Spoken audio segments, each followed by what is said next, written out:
Bismillahirrahmanirrahim. Assalamu alaikum. Welcome back to Ittisam's Biology. Dear students, today I'm going to teach you our next topic, importance of bacteria and control of bacteria. Dear students, bacteria जो है ये single cellular और unicellular prokaryotic living organism है। It's mean कि यहाँ पर आपको nucleus देखने को नहीं मिलता और ये कॉस्मोपॉलिटन है, हर जगह पर ये मौजूद है, आपके इर्द गिर्द, इवन दैट आपके हाथों पर भी मौजूद है, लेकिन आप इसको देख नहीं सकते। क्यों? इसका साइज़ बहुत छोटा होता है, आपको इसको देखने के लिए माइक्रोस्कोप की ज़रूरत पड़ती है। तो अब ये अगर कॉस्मोपॉलिटन है, हर जगह पर ये मौजूद है, तो क्या इसकी कोई इम्पोर्टेंस भी है? तो याद रखें, बैक्टीरिया जो है बेसिकली ये आपके पास डीकम्पोजर्स होते हैं। तो डीकम्पोजर्स का काम क्या होता है? ये जो ऑर्गेनिक मैटर होता है उसको डीकम्पोज करते हैं। मिसाल के तौर पर लिविंग ऑर्गेनिज्म है, उनकी डेथ हो गई है, डेथ होने के बाद वो किधर जाते हैं? ज़मीन के अंदर, मट्टी के अंदर। तो अब जब मट्टी के अंदर चाहे पौधा है वो ज़मीन के ऊपर जो है वो गिरा दिया गया, उसके पत्ते जो गिरते हैं वो भी ज़मीन पर आते हैं, तो ये उसकी बैक्टीरियल डीकम्पोजिशन करना शुरू कर देते हैं। सो इट्स मीन कि ये इकोसिस्टम के अंदर अपना बहुत इंपॉर्टेंट रोल प्ले कर रहे होते हैं न्यूट्रिएंट्स को दोबारा से रिसाइकिल करने के लिए। मिसाल के तौर पर आप सेकेंड ईयर के अंदर पढ़ेंगे या फिर आपने 10th के अंदर पढ़ रखा है, नाइट्रोजन साइकिल आप पढ़ेंगे मज़ीद आगे, उसके बाद सल्फ़र, कार्बन, फास्फोरस, ये सारे जो साइकिल्स हैं इनके अंदर बैक्टीरिया अपना इम्पॉर्टेंट रोल प्ले कर रहे होते हैं। यानी कि जो आपके पास लिविंग ऑर्गेनिज्म है, जब उनकी डेथ हो जाती है तो ये डेड ऑर्गेनिक मैटर की डीकम्पोजिशन करके दोबारा से ये जो न्यूट्रिएंट्स हैं इनको इन्वायरमेंट के अंदर जो है वो शामिल करवा देते हैं। तो ये आपके पास बैक्टीरिया अहम रोल प्ले कर रहे होते हैं। इस तरह से बैक्टीरिया जो हैं इनका मेडिसिन के अंदर भी बहुत ज़्यादा यूज़ होता है। मेडिसिन बनाने के अंदर मिसाल के तौर पर बायोटेक्नोलॉजी में आप अगर इनका यूज़ देखते हैं तो बायोटेक्नोलॉजी में बहुत सारी antibiotics and as well as vaccines and as well as आपके पास इंसुलिन वगैरह बनाने में जो है वो बहुत ज़्यादा ये रोल प्ले कर रहे होते हैं। तो ये बैक्टीरिया जो है इस तरह से इन्होंने ह्यूमैनिटी को भी जो है वो सर्व किया है by the use of biotechnology. और साथ ही साथ ये ह्यूमंस के लिए पैरासाइट भी हैं। बहुत सारे ऐसे बैक्टीरिया की स्पीशीज़ हैं जो ह्यूमंस के अंदर बीमारियां काज करती हैं, जैसे आपके पास टीबी हो गया, नमूनिया हो गया, एटसेट्रा। उसके बाद हम देखेंगे कि इसको कंट्रोल करना भी जो है वो बहुत ज़्यादा ज़रूरी होता है। बैक्टीरिया को कंट्रोल करने के लिए, स्पॉयलेज ऑफ फूड को बचाने के लिए, कंटेमिनेशन को ख़त्म करने के लिए बहुत सारे कंट्रोल मेथड जो हैं वो इस्तेमाल किए जाते हैं, जिसमें सबसे पहला है फिजिकल मेथड, दूसरा है केमिकल, तीसरा आज के हमारे लेक्चर में नहीं है लेकिन मैं आपको बता दूं इम्यूनाइजेशन एंड वैक्सीनेशन। उसके लिए मैं इंशाल्लाह कल एक नया लेक्चर जो है वो रिकॉर्ड करूंगा। सबसे पहले हम बात करते हैं कि कंट्रोल ऑफ बैक्टीरिया।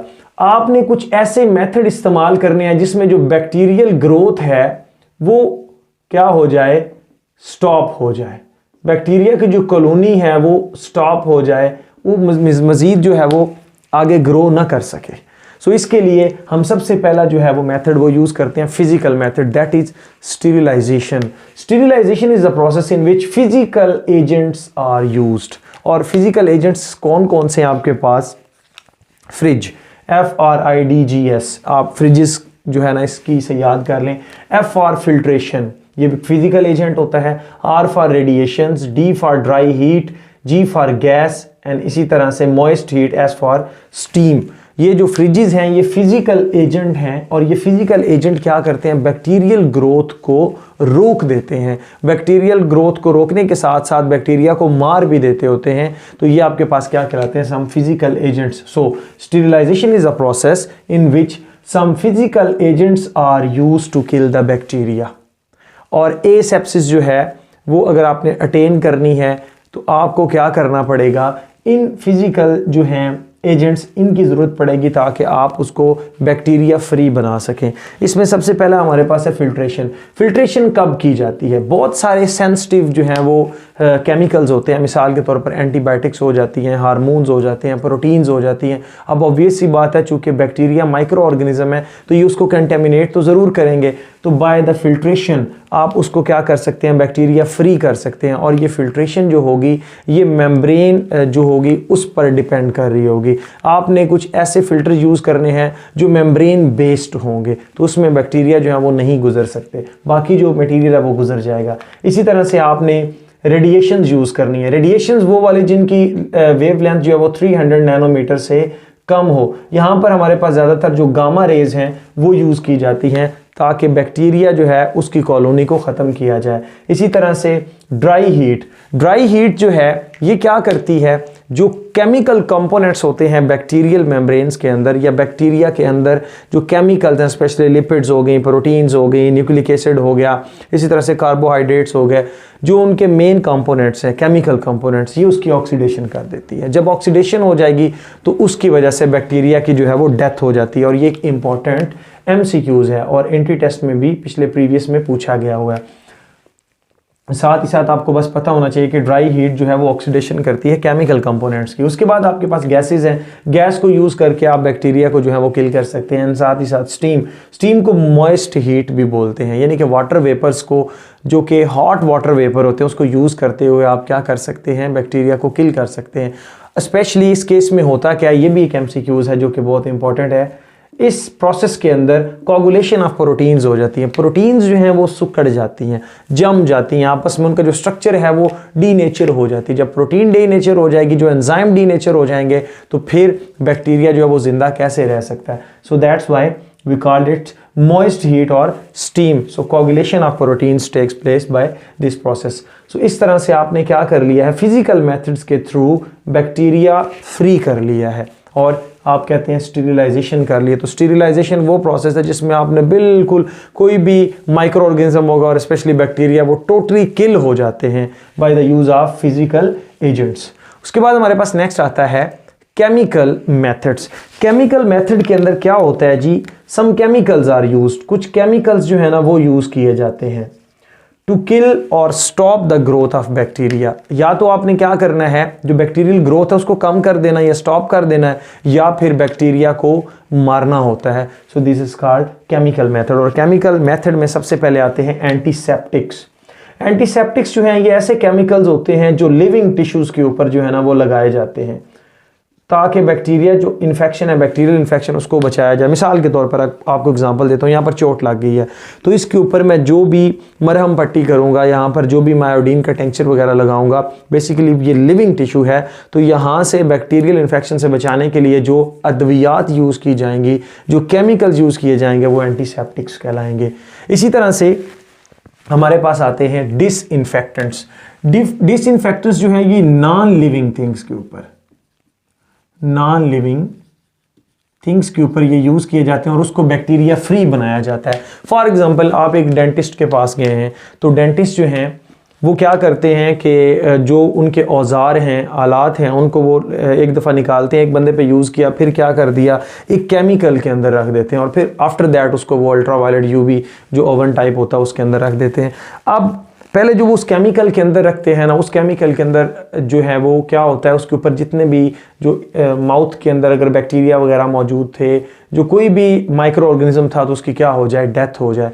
तो उसको उन औजारों को पाक करने के लिए, जर्म फ्री बनाने के लिए केमिकल्स का इस्तेमाल होता था।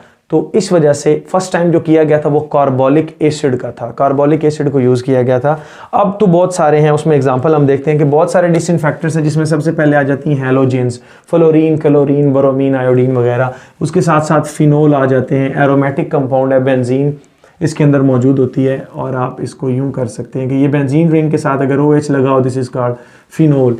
उसके बाद हमारे पास हाइड्रोजन पर ऑक्साइड, इसी तरह से KMnO4, पोटाशियम पर मैंगनेट, इस तरह से हमारे पास अल्कोहल आ जाता है, एल्डिहाइड और स्पेशली फॉर्म एल्डिहाइड जो है ना, ये ऐसे केमिकल हैं जो किसी नॉन लिविंग थिंग को जर्म फ्री बनाने के लिए, माइक्रो ऑर्गेनिज्म फ्री बनाने के लिए इस्तेमाल किए जाते हैं।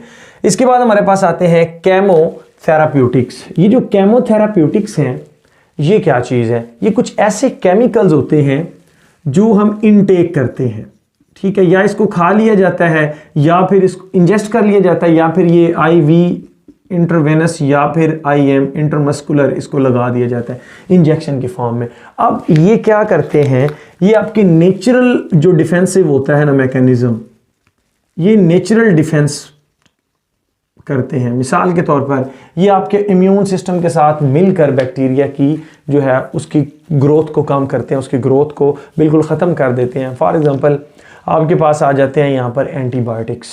एंटीबायोटिक्स जो हैं, एंटीबायोटिक्स, देखें यहाँ पर एंटी मीन नहीं होने देना, बायोटिक्स मीन जो लिविंग, मिसाल के तौर पर बैक्टीरिया हैं उनको ख़त्म कर देना है। और इसमें जो मेन ग्रुप्स हैं वो कौन से हैं आप याद कर लें, एसटीपी सल्फोनामाइड्स,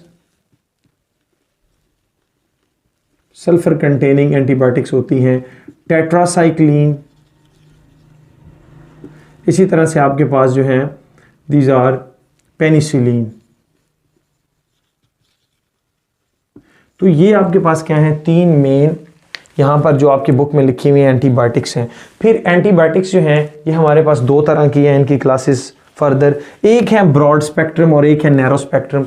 जो ब्रॉड स्पेक्ट्रम आपके पास एंटीबायोटिक्स होती हैं, इनको एक एंटीबायोटिक को आप मल्टीपल जो इन्फेक्शंस हैं या मल्टीपल बैक्टीरिया जो हैं उसके लिए आप ट्रीट करने के लिए यूज़ कर सकते हैं। सो आप कहते हैं single antibiotic used to treat multiple or many infections।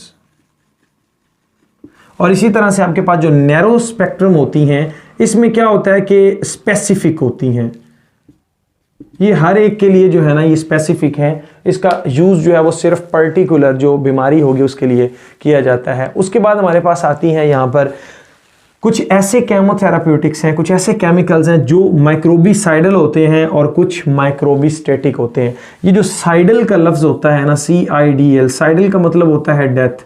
कुछ ऐसे केमिकल्स जो बैक्टीरिया की डेथ कर दें या जो माइक्रो ऑर्गेनिज्म की डेथ कर दें, उनको मार दें, तो वो क्या कहलाते हैं, माइक्रोबीसाइडल कहलाते हैं। और माइक्रोबीस्टेटिक, स्टेटिक का मतलब यहाँ से देखें ना, रुका देना, स्टॉप कर देना।